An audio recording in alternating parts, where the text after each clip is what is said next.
lotu beharrekoa da.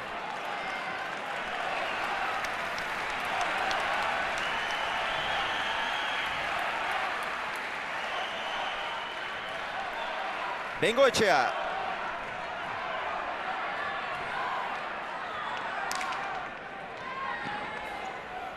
Saker erantzuten oso ondo, Aimar. Beti irikiz gainea. Zabalera. Ongi bildu du.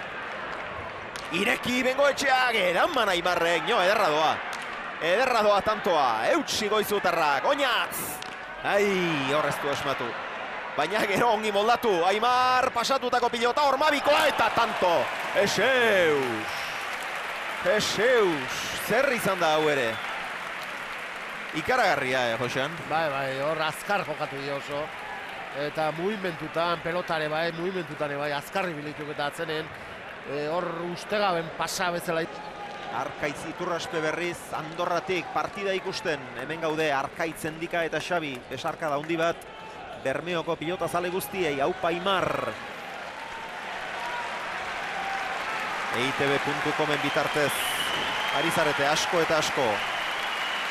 Atzerritik partidak ikusten, besarkada bat, besarkada bana.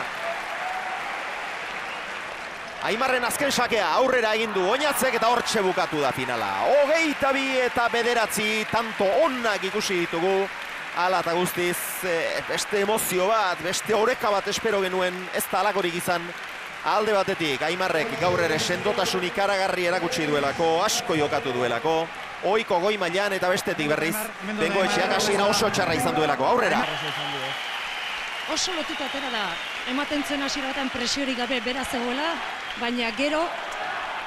Bueno, lotue baino gehiago, iteko gehiekikin igual, ez? Nik uste oso azeleratu atera dela, arriskuk hartzeko asmoa bat ginen, baina arriskuk hartzea gauz bat da, eta bestea horremesteko presakin jolastea, ez?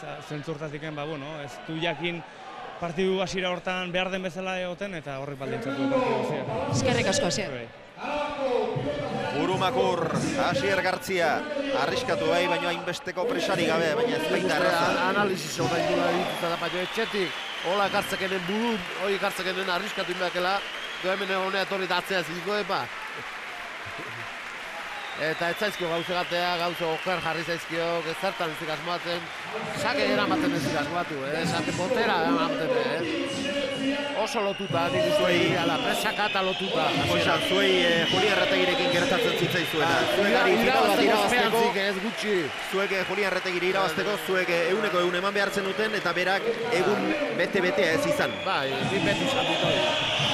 Aimarrekin ere alako zerbait gertatzen, lauterdia berezikin. Ikara gehitxokin, irabazteko konfiantza gutxi ikin.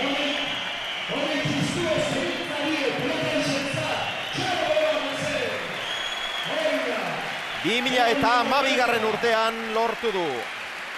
Lehenbizikoa irabazi zuenetik 10 urte bete direnean, Lauterdiko 6. txapela Aimar Olaizolak. Eta hor dituzue, aurten